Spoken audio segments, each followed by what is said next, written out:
I had been walking the road of failure so long that my feet started to hurt. Not from bunions or corns, but from life's letdowns and disappointments.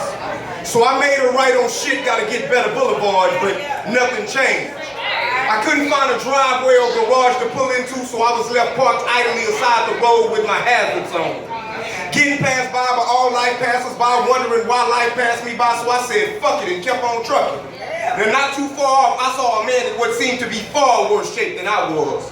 He was blind, crippled, but I quickly found out far from crazy. He hadn't seen the beauty of life's despair in 10 years.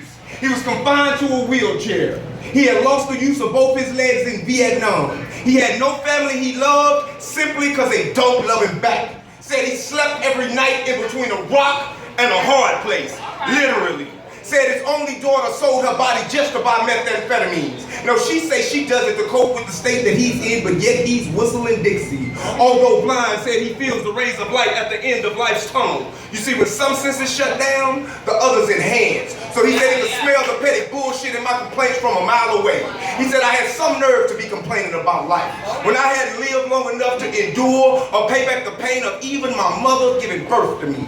He said too many complaints blanket my lips and cover up the thank yous and I love yous, the I'm sorry's and I miss yous, the what can I do to make it better. He said somewhere along my travel, hospitality and gratitude had been lost in translation, overshadowed by my own self-seeking gratification. He said yeah, he lost his legs in Vietnam, but 18 out of his 22-man platoon lost their lives. Then he said thank you. He said no, he can't see, but he feels the power of God daily. He said, I got eyes and I don't acknowledge that I see God daily in the sunrise or a thunderstorm or a reflecting lake.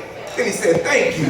He said, yes, his daughter is on drugs, but there's going to come a time in the near future that the whole country is going to embrace change. Then he told me to dig into his top pocket. He wanted to give me his last 2 cents so I could buy me a clue. And before I could turn around and say thank you, he had disappeared. So I just thank God for allowing me to meet him. It's been 12 years since I seen him and shit done got a little better. So I had no reason to revisit that boulevard. And Momo's, I don't have much, but I'd like to offer you my 2 cents. If you're not where you want to be in life, thank God you're not where you used to be.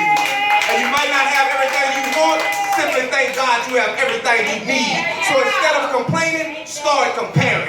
Every time someone starts to tally up the negative, you respond with the positive. And before you make that right on shit, gotta get better boulevard, say fuck it and keep on trucking. Because chances are, you done already passed shit. Could have been a hell of a lot worse.